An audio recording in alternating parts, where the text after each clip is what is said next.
é a palavra que está escrita, que alguns chamam de a palavra antiga. Pois é, tem milhares de anos de história, a Bíblia. Então, essa palavra que vai ser pregada agora. Nós temos estudado o livro de 2 Pedro e eu pergunto para você, você já entendeu que Pedro era um apóstolo e que são os apóstolos os responsáveis pela fundação da igreja, pelo alicerce da igreja, de que foram os apóstolos que ensinaram a igreja os primeiros passos e que é a doutrina dos apóstolos que mantém a igreja de pé até hoje. E qualquer um que se afaste da doutrina dos apóstolos, qualquer pregador, qualquer igreja que se afasta desse alicerce, se afasta de Cristo. Porque estes apóstolos são os apóstolos do Cordeiro que andaram com ele, levantaram nessa terra a bandeira da verdade do Evangelho, porque eles andaram com Jesus, eles tiveram experiências com Jesus, eles compartilharam dias e noites com Jesus e ninguém melhor do que eles para transmitir a verdade. E como nós temos estudado nessa segunda epístola de Pedro, no capítulo 1, Pedro nos instrui a respeito de um crescimento, na graça e na paz que vem através do crescimento em quem? Do crescimento no conhecimento de Jesus Cristo. Graça e paz são multiplicados no crescimento em conhecer Jesus Cristo. E eu já vou te dizendo, meu irmão, minha irmã, sem aprofundamento na palavra, não há crescimento espiritual. Sem aprofundamento na palavra, não há crescimento em paz na sua vida. A paz de Deus não vai reinar na sua vida. Sem o aprofundamento no conhecimento da Bíblia, sem o aprofundamento em conhecer as Escrituras, você não irá crescer em graça e nem em paz, meu irmão, minha irmã.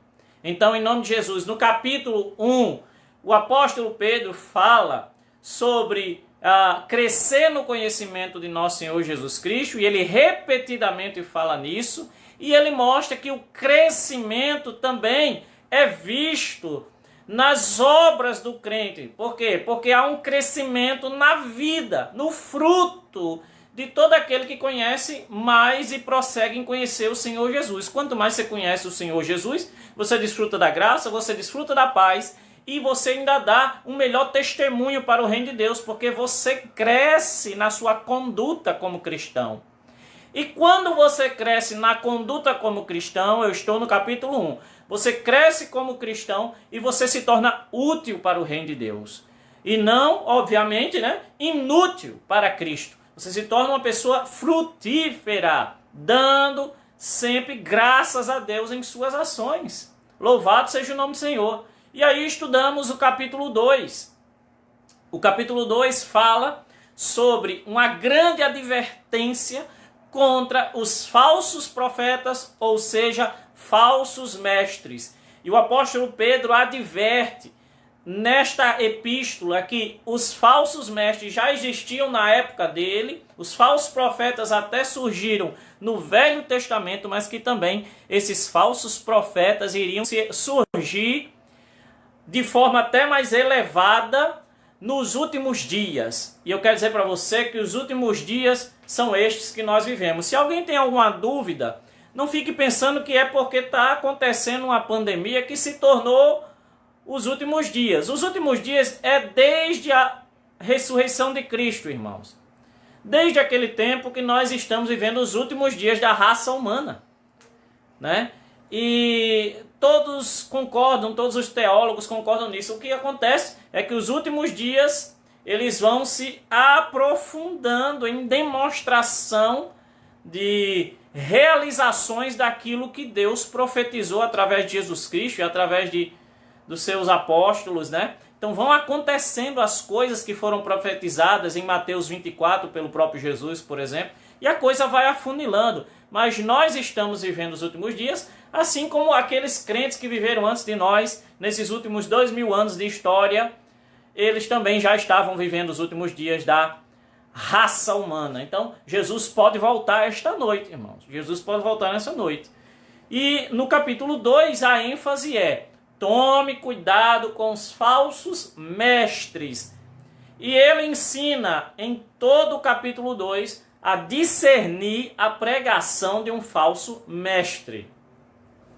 Ele vem dizendo como o falso mestre opera, qual é o tipo de pregação do falso mestre, e ensina a igreja a se manter protegida desses falsos mestres. E hoje à noite nós vamos tratar do capítulo 3. Nós vamos tratar do capítulo 3, dos temas principais desse capítulo. Acredito que não teremos tempo para ministrar tudo, mas vamos ministrar algumas partes, pelo menos 3 partes importantes desse capítulo 3. Então vai abrindo sua Bíblia em 2 de Pedro, segunda epístola de Pedro, no capítulo 3. Louvado seja o nome do Senhor. E nós vamos ministrar da seguinte forma: nós vamos ler alguns versículos e, de forma expositiva, mas na simplicidade do Senhor, crendo que o Espírito Santo está conosco, nós vamos expositivamente falar do que está escrito aqui, passo a passo, porque se fôssemos ler primeiro, o texto seria muito longo para depois nós voltarmos. Eu prefiro, nesta ocasião, seguir os versos e ir explicando para vocês, tá bom? E que Deus nos ajude, que Deus nos dê graça e que tudo isto que nós vamos ouvir agora seja aplicado em nossa vida. Louvado seja o nome do Senhor. A partir do verso 3, diz assim a santa palavra do Senhor, segunda epístola de Pedro, capítulo 3, verso 3. Amém? Segunda de Pedro 3, 3. Acima de tudo, quero alertá-los de que nos últimos dias surgirão escarnecedores, que zombarão da verdade e seguirão seus próprios desejos. Os últimos dias são quando, irmãos? Hoje, agora. Os últimos dias é desde a subida de Jesus ao céu, quando Jesus foi levado aos céus e as nuvens o cobriram. Ali começou os últimos dias da história. Isso é uma concordância por parte de todos os teólogos que se aprofundam na palavra de Deus. Por quê? Porque teve profecia de Mateus 24 que já se cumpriu no primeiro século, irmãos.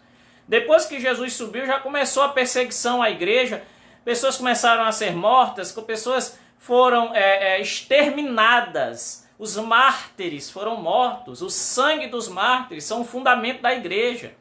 Então a perseguição já era sinais que Jesus falou: vocês serão perseguidos por todas as nações, vocês serão blasfemados por meu nome. Então os últimos dias já estão ocorrendo, né? Mas para nós os últimos dias são agora, hoje, o presente.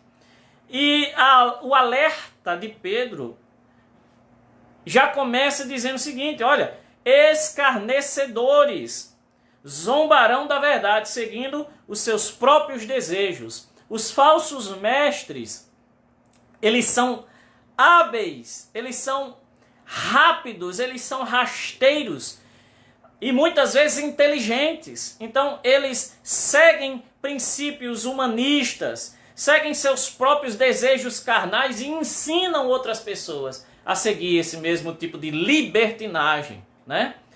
Mas eu não quero me deter aqui. Segue comigo para o verso 4. Por exemplo, ele vai dar um exemplo agora. Ele fala no 3 que surgirão zombadores, né? Lembre-se que o contexto são os falsos mestres, que seguirão seus próprios desejos. Verso 4. Dizendo, 2 pontos. O que houve com a promessa de que ele voltaria? Então, Pedro, ele agora, irmãos, ele aborda um assunto que é de extrema importância para a igreja. Veja só, primeiramente, o que é mais importante para nós como cristãos é a pessoa de Jesus. Ele é a representação de Deus para nós. Ele é o nosso Salvador, Ele é o nosso Redentor, Ele é o nosso Perdoador, Ele é o nosso Mediador, Ele é o nosso Sumo Sacerdote. Jesus é aquele que é o alvo da nossa fé, ok? E aí esses zombadores, esses falsos mestres, o que é que eles vão negar? Eles vão simplesmente abordar um assunto que é de extrema importância para a igreja, que é a vinda de Cristo. E Pedro vai entrar nesse assunto agora, que é a segunda vinda de Cristo. Olha só, no primeiro século, quando Pedro escreve esta carta, né? Olha o que acontece. Já tinham pessoas que tinham ouvido a mensagem que dizia que Jesus ia voltar, e essas pessoas, Pedro dá a entender de que essas pessoas já estavam cobrando a vinda de Cristo. Você imagina 2000 anos depois. Então, olha só, você imagina a situação.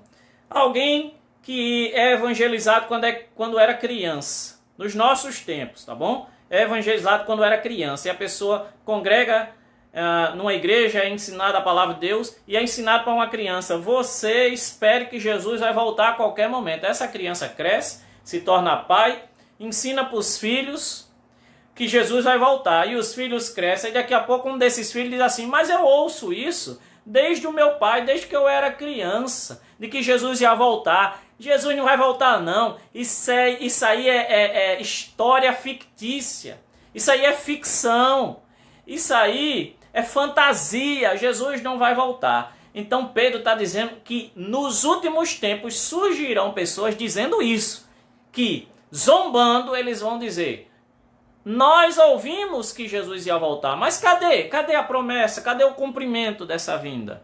Ó, desde antes do tempo de nossos antepassados, tudo permanece igual, como desde a criação do mundo.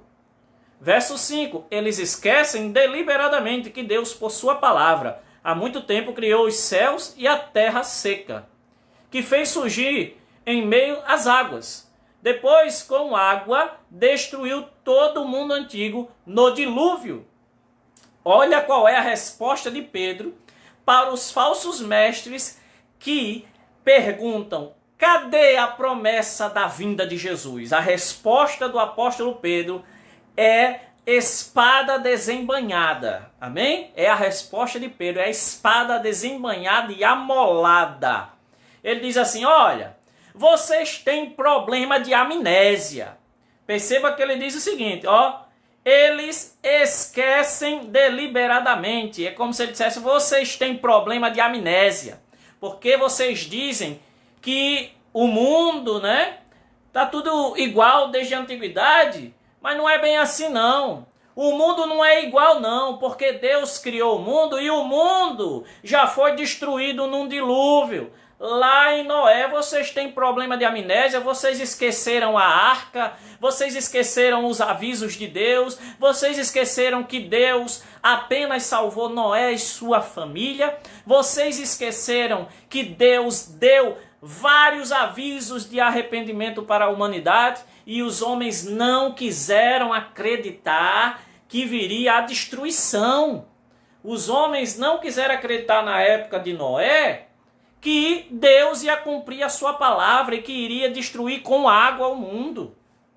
E o que aconteceu, irmãos? Está lá no livro de Gênesis. Durante 40 dias e 40 noites não parou de derramar água do céu. Não parou de chover durante 40 dias e 40 noites. Louvado seja o nome do Senhor. E a Bíblia diz que ainda durante 150 dias, 150 dias, a terra seca não surgiu. Ou seja, o planeta inteiro ficou coberto de água. E todos os seres vivos e todos os animais que se arrastam e tudo que andava na terra e que vivia na terra morreu. Só viveram os animais aquáticos e aqueles que estavam na arca. E Pedro, o apóstolo, ele diz: olha, Vocês esquecem, vocês que estão dizendo que Jesus não vai voltar, porque já faz tempo que é anunciada a vinda de Jesus, a advertência para vocês é esta. Lembrem-se que Deus avisou que iria destruir, na época de Noé, o mundo com o dilúvio, e as pessoas não acreditaram. Mas o fato de elas não acreditarem não impediu que Deus enviasse o dilúvio. Deus enviou o dilúvio, irmãos. E o dilúvio destruiu toda a vida na terra. O que isso nos ensina? De que por mais que para alguns, e que estes alguns são chamados por Pedro de escarnecedores. O que é um escarnecedor? É um piadista. O que é um escarnecedor? É alguém que gosta de brincar com tudo. É alguém que gosta de fazer piada com tudo. É alguém que gosta de não respeita aquilo que é puro, aquilo que é santo, e torna tudo gracinha, entendeu? Então os escarnecedores que têm problema de amnésia, que dizem, está demorando a vinda de Cristo. Vocês aí que são crentes, ficam dizendo que Jesus vai voltar. Cadê que ele não volta? Eu ouvi quando eu tinha 10, eu ouvi quando eu tinha 30 e eu agora já tenho 60. E cadê que Jesus não volta? Pois para você, escarnecedor, a palavra está dizendo, lembre-se do dilúvio. Lembre-se que o mundo já foi destruído e que Deus avisou e as pessoas não acreditaram. Para nós, irmãos, essa palavra não é de condenação. Para nós, essa palavra é de libertação. Por quê? Porque assim como veio o dilúvio e nós acreditamos nisso, assim o céu irá se rasgar e todo olho verá que o nosso Senhor e Salvador Jesus Cristo vai voltar reinando em glória e voltará para buscar a sua igreja, para buscar a sua noiva. Esta é a viva esperança do crente. Maranata. Ora vem, Senhor Jesus. Diga comigo, Maranata. Eu aguardo a vinda do Mestre. Eu não duvido, por mais que para alguns pareça demorado, né? E é sobre isso, ainda mais, que, né? Olha comigo, verso. Continua. Pela mesma palavra, e a terra que agora existem foram reservados para o fogo e estão guardados para o dia do julgamento, quando todos os perversos serão destruídos. Ele está dizendo, olha, meu querido, lembra do dilúvio e que Deus destruiu. Pedro sabia que estava escrito que Deus tinha prometido lá no livro de Gênesis que nunca mais ia destruir, nunca mais, ou a vida na terra através das águas. Porém, Pedro sabia e estava revelado que um dia será através do fogo. Através do fogo, tudo isso aqui vai ser destruído, irmãos. Tudo isso aqui vai ser destruído, tudo irá queimar. Tudo irá queimar. E a narrativa de Pedro, do apóstolo Pedro, nesse capítulo 3, parece até assim, irmãos, um filme de ficção. Porque ele fala que tudo vai queimar mesmo. E tudo será abalado nos céus, na terra. Amém? Então, olha, ele está dizendo, ó, tudo que você está vendo e que permanece de pé, só está de pé para um dia ser destruído. Não esqueça isso. É advertência sobre advertência. O dilúvio é advertência. E a terra que você está vendo será queimada. Esta é a advertência. Olha ao seu redor e saiba, Jesus está voltando. É tudo advertência, irmãos. É tudo advertência. Logo, amados, agora ele dirige a palavra para você e para mim. Verso 8. Logo, amados, não se esqueçam disto. Para o Senhor, um dia é como 1000 anos. E 1000 anos como um dia. O que significa isso aqui? Por que Pedro aborda esse tema? Porque, irmãos, o contexto é de que algumas pessoas achavam que Jesus estava demorando a voltar e que o fim do mundo não ia acontecer. Por quê? Por causa da demora, segundo eles. E que no final dos tempos, algumas pessoas iriam dizer, cadê o fim do mundo? E essa... Perceba, olha ao redor, irmãos. olha os continentes, olha os países, as pessoas não estão clamando por Deus. Só a igreja está clamando por Deus, ninguém está se lembrando de Deus, ninguém está se lembrando de Deus. As pessoas que estão aí fora, eles estão aguardando que o mundo volte a ser normal, como foi, por exemplo, em 2019, para que eles voltem a pecar. Eles não estão aguardando a vinda de Cristo. E a advertência da palavra de Deus para eles em nada é a mesma coisa. Então, Pedro está dizendo, olha, se tem alguém achando aí que Jesus está demorando a voltar e que o mundo não vai se acabar, não esqueça, você que está demorando, que para Deus, para o Senhor do alto dos céus, um dia é como 1000 anos e 1000 anos pode ser como um dia. Para você que acha, mas por que está demorando a vinda de Jesus? A resposta de Pedro é a seguinte, não esqueça, eu vou explicar o que Pedro está falando. Pedro está dizendo, não esqueça que o tempo para Deus é contado diferente. Primeiramente, irmãos, o tempo é uma medida, certo? O tempo é uma fórmula de medida que só existe para nós, tá certo? O tempo só existe para quem vive no mundo físico. Deus, ele é atemporal. Deus, ele é Senhor do tempo. Ele criou o tempo, passado, presente, futuro. Para Deus é tudo uma coisa só. Ele tem acesso a tudo. Na terra e vemos tudo horizontalmente. Deus vê tudo verticalmente, irmãos, porque ele habita nos céus. Então, irmão, Deus vive fora do tempo. Vou dar uma ideia para você, só para os teólogos de plantão, só para vocês meditarem, eu não vou me aprofundar nisso. Pense comigo, Jesus está lá na cruz e o criminoso lá que estava ao lado dele se arrepende e diz, Senhor, quando entrares no teu paraíso, Senhor, lembra-te de mim. Jesus responde, ainda hoje estarás comigo no paraíso, ainda hoje. Porém, 3 dias depois, no domingo, quando Jesus ressuscita, ele diz para as mulheres que chegaram à sua presença, ele diz, não toquem em mim, porque eu ainda não estive lá até o meu Pai, eu não subi, eu não fui levado até o meu Pai, eu não fui apresentado até o meu Pai. Mas ele não disse na cruz que ainda estaria com aquele criminoso no paraíso no mesmo dia? Como é que no 3º dia ainda não tinha ido a Deus? Irmão, porque quando se está falando da terra é passado, presente e futuro. É o tempo dos homens. Mas lá no céu, o tempo de Deus, tem nada a ver conosco, irmão. Então, por isso que Pedro, para tentar explicar isso para a gente, ele diz, olha, gente, 1000 anos, eu disse 1000 anos, para Deus é como um dia. E um dia para Deus é como 1000 anos. Meu irmão, isso aqui é a sabedoria de Deus no Espírito Santo, explicando como é o tempo para Deus. Não tem diferença. Agora imagine o tamanho desse Deus, o poder desse Deus, a largura desse Deus, a profundidade desse Deus. É muito grande, irmãos, a sabedoria de Deus. É muito grande a sabedoria de Deus. Quem poderá, como disse o apóstolo Paulo, sondar a mente de Deus? Irmãos, graças a Deus por Jesus Cristo, porque nós temos a revelação da mente de Cristo como igreja. Mas o mundo não crê, por isso que o mundo vai dizer, cadê esse Jesus que não veio?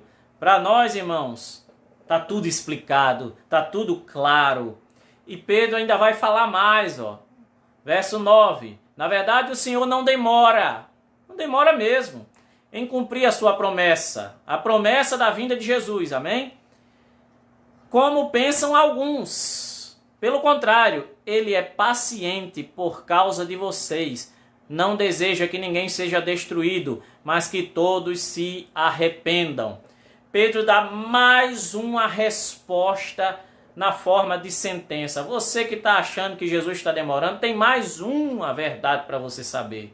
Você que diz que Jesus está demorando, a resposta para você, depois de tantas, é mais esta. Deus está dando tempo para que você se arrependa. Deus está sendo misericordioso. Então Deus não está demorando, pelo contrário. Irmão, sabe como é que é isso? É mais ou menos quando você vai uma viagem.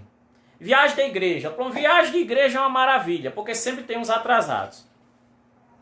Eu perdi as contas de quantas viagens de igreja eu fiz. E a gente marca assim: irmão, nós vamos sair de 8 da manhã. De 8 da manhã, não se atrase, de 8 horas nós vamos sair. E o que acontece? Quando dá 8 horas que nós ligamos o motor do ônibus e começamos a sair, tem gente mandando mensagem, tem gente correndo na rua e dizendo: espera aí que eu estou chegando. E quando nós esperamos, não é porque nós somos bons, é porque nós não queremos deixar ninguém para trás.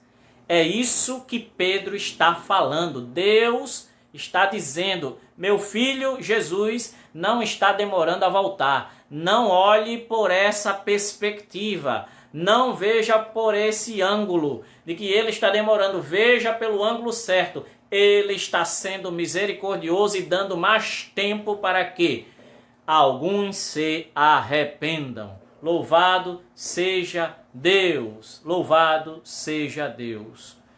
Aleluia. Mas aí vem mais advertência sobre a vinda de Jesus. E agora essa é para nós. Amém? Verso 10. Contudo, ou porém, o dia do Senhor virá como ladrão.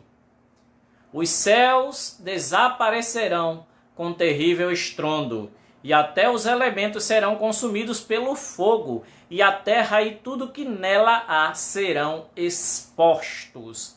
Escute, meu irmão, já tem gente se arrepiando aí e pensando: misericórdia, e vai ser assim? Vai ser assim mesmo. Pois é, mas calma, escute só. Contudo, o dia do Senhor virá como ladrão. Então, quando Jesus voltar e Deus estabelecer o dia do juízo, ok? O dia do juízo final, né? Esse dia virá como ladrão. Ou seja, ninguém, irmão, espera o assaltante. Ninguém espera o ladrão. Já pensou alguém receber uma mensagem assim: boa noite, né, no celular. Boa noite, ó, quando você sair de casa, eu vou estar na calçada te aguardando para tomar o teu celular. Me imagine quem é que ia sair, meu irmão. Quem é que ia sair? Ninguém ia sair, né, irmão? Porque sabia que o ladrão estava lá embaixo, estava lá na frente. Então, veja só.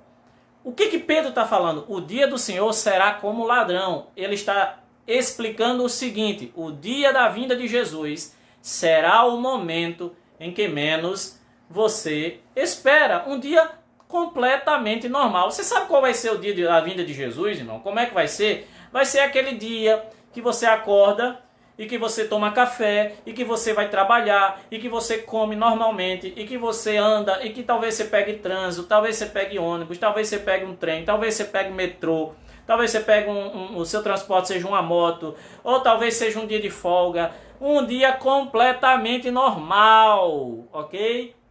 Então, Pedro está dizendo: esse dia completamente normal é o dia que virá como ladrão, é o dia da vinda de Cristo. Não vai ser um dia cheio de fogos de artifício, todo mundo se prepara que lá vem Jesus. Não, não tem aviso. O aviso é pela fé. O aviso é esse que você está ouvindo agora. E aí, essa advertência sobre a vinda de Jesus, que virá como ladrão, ou seja, no momento que você não está esperando imediatamente, mas você está esperando pela fé, ok?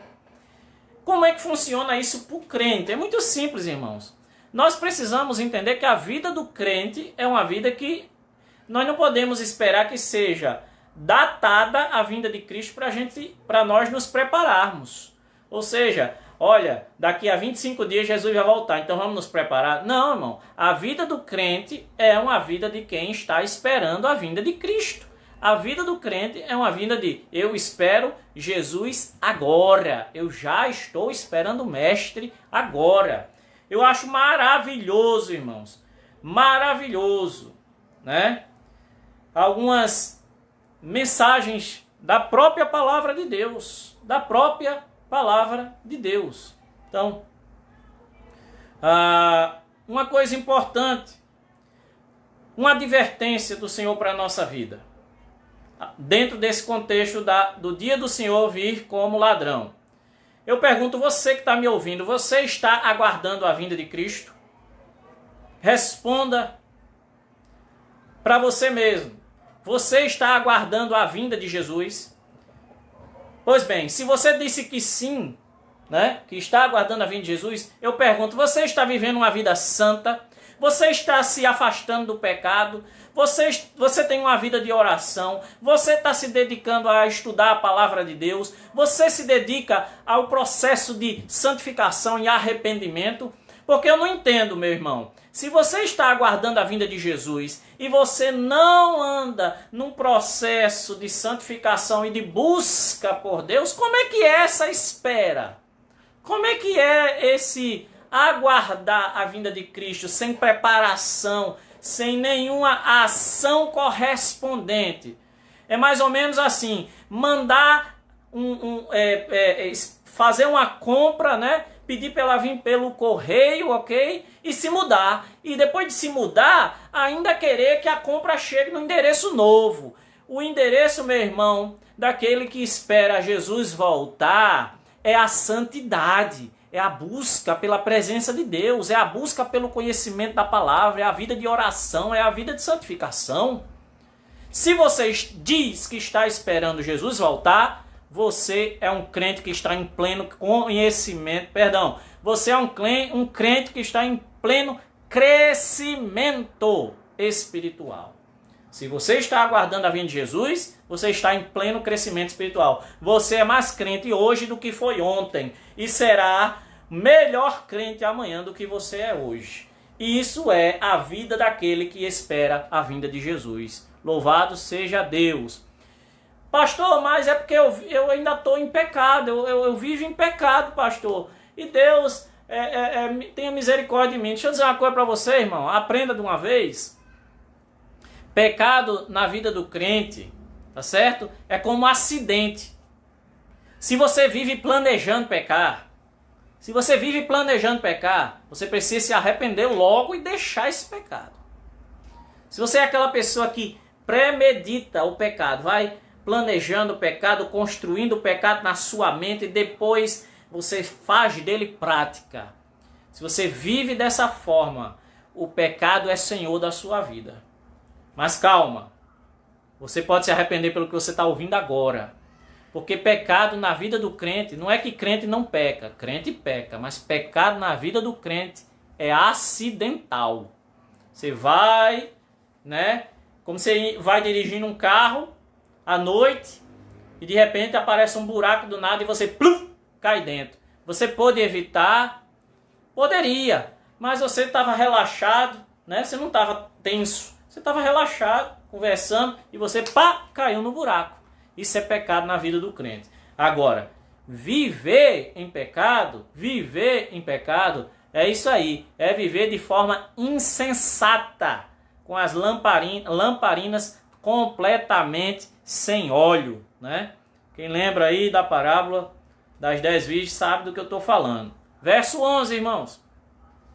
Visto, portanto, que tudo ao redor será... quase que eu esquecia. Peraí, irmão, tem mais verdades aqui no verso 10, né? Olha aí como é que vai ser o fim do mundo. Quando Jesus voltar e Deus estabeleceu o dia de juízo, que é chamado o dia do cálice da ira de Deus. O dia que Deus vai destruir o mundo com fogo.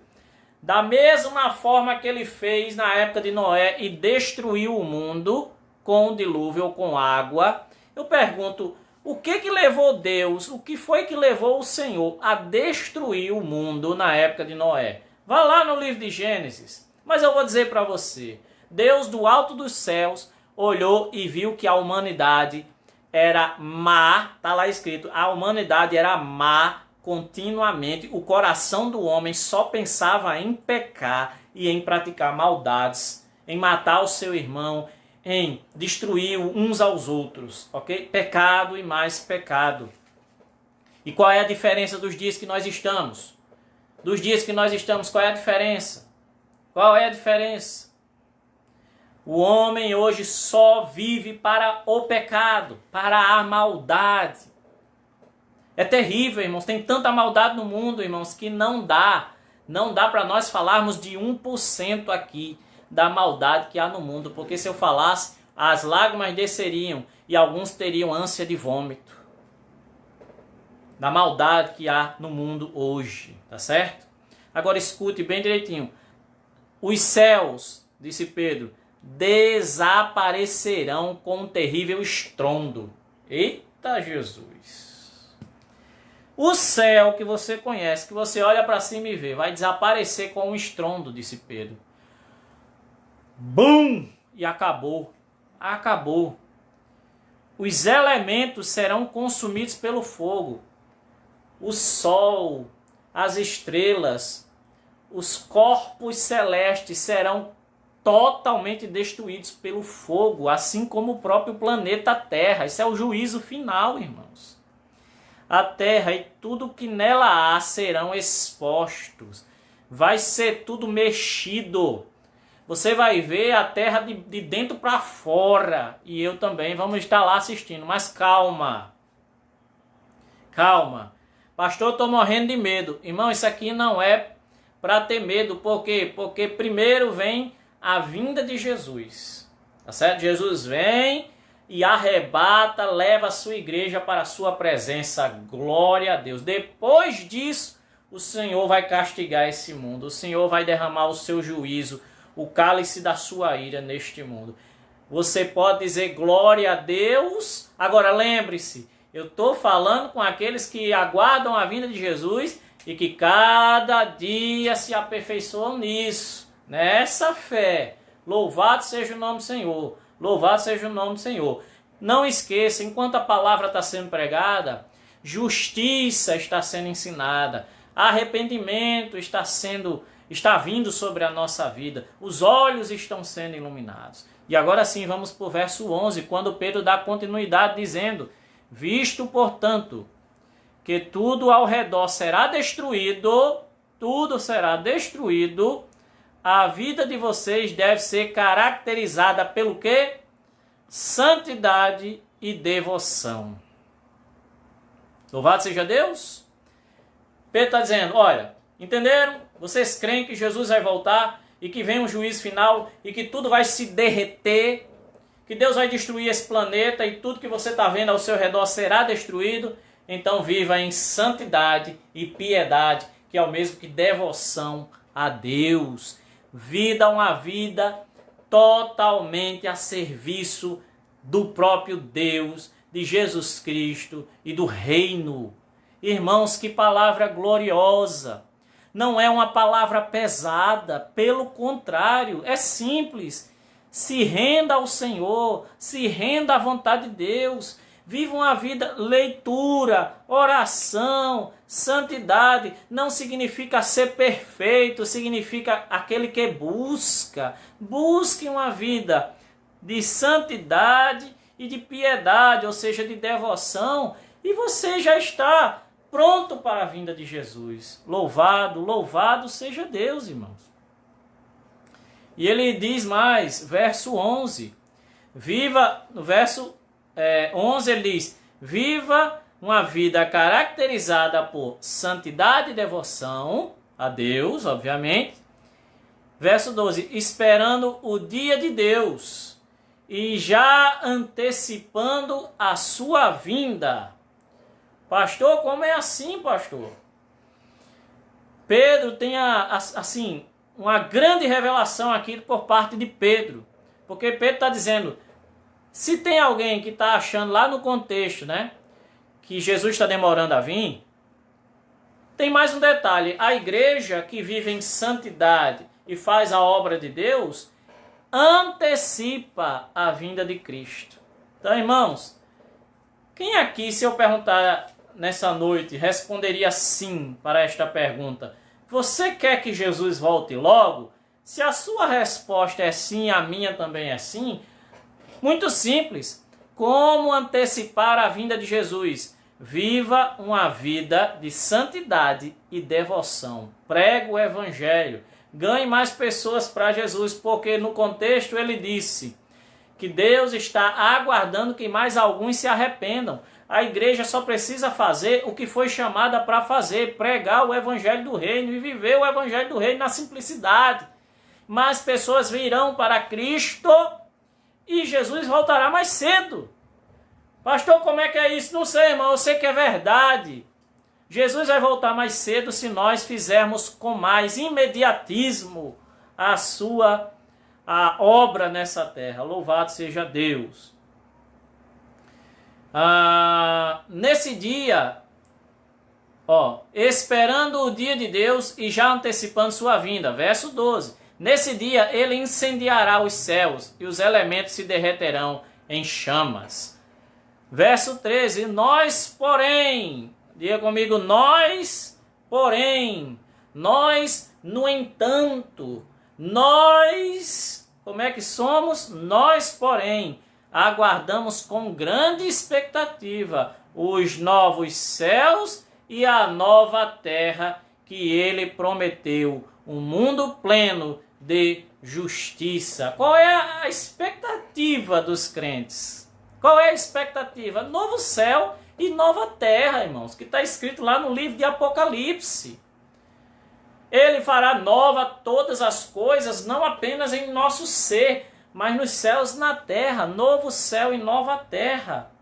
E o apóstolo Pedro está dizendo, para nós, esse dia em que tudo será refeito, em que esse mundo será destruído e Deus vai fazer um novo céu e nova terra, esse é um dia da nossa expectativa, esse é o dia que nós aguardamos desde o primeiro dia, quando o confessamos como Senhor e Salvador da nossa vida. Esse é o dia da nossa grande vitória, porque é a vitória do nosso Senhor, quando Ele fará a destruição de todo o pecado, quando os justos serão exaltados com Cristo e os ímpios e os incrédulos receberão a recompensa da sua incredulidade. Louvado seja Deus. E aí, irmãos, nós já vamos nos encaminhando para o final. Eu quero terminar no verso 14, mas nesse verso que fala sobre novo céu e nova terra, de forma implícita, quando se fala em novo céu e nova terra, Deus está falando de vida eterna. E eu quero perguntar para você nessa noite, o que a vida eterna tem para nós? O que nos aguarda a vida eterna? O que nos aguarda a vida eterna? Primeiro, tem algo interessante sobre a vida eterna e essa vida que nós estamos vivendo agora. Você sabia que tanto Jesus quanto o apóstolo Paulo disseram que este mundo ou esta vida é como uma mulher gestante que está sentindo a criança crescendo dentro dela, e quando vai chegando ali perto do nascimento, os 9 meses para alguns, quando vai chegando perto do nascimento, vem as dores de parto. Quando Jesus em Mateus 24 fala das dores que antecedem a sua vinda, ele está se referindo às dores de parto. Quando Paulo fala em Romanos capítulo 8, que essa terra está sentindo dores de parto, aguardando o dia em que os filhos de Deus surgirão, ele está falando do juízo final. Tanto Jesus quanto Paulo falam de dores de parto. Irmãos, onde é que eu quero chegar com isso? Veja só, eu quero dar um exemplo para todos vocês se alegrarem nessa noite, assim como eu. Preste bem atenção. Preste bem atenção. Nós estamos vivendo, irmãos, como um bebê, como bebês que ainda estão dentro do ventre da sua mãe. Um bebê, meu querido e minha querida irmã, ele não sabe como é a vida externa, mas ele está lá dentro da barriga da mãe, do ventre da sua mãe, aguardando os 9 meses. Quando chegam os 9 meses, vem as dores de parto, e aí ele vem, como se diz, para a luz. A mulher dá a luz e a criança nasce e conhece o mundo. Veja só, quando Jesus falam sobre essas dores de parto, eles estão comparando este mundo aqui, a uma mulher em gestação. Nós estamos vivendo nesse mundo e é como se nós estivéssemos em gestação. E quando vier o dia da vinda de Cristo, será a nossa morte para esse mundo, mas é o nosso nascimento para a vida eterna. Nossa morte para este mundo e nascimento para a vida eterna.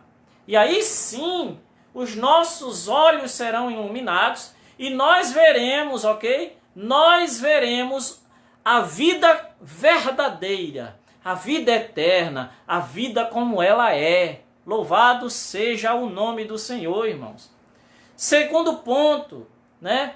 Em 1 Coríntios capítulo 15, o apóstolo Paulo fala que ao entrarmos na vida eterna ou na vinda de Cristo, os nossos corpos serão transformados. Esse corpo que é corruptível se tornará incorruptibilidade.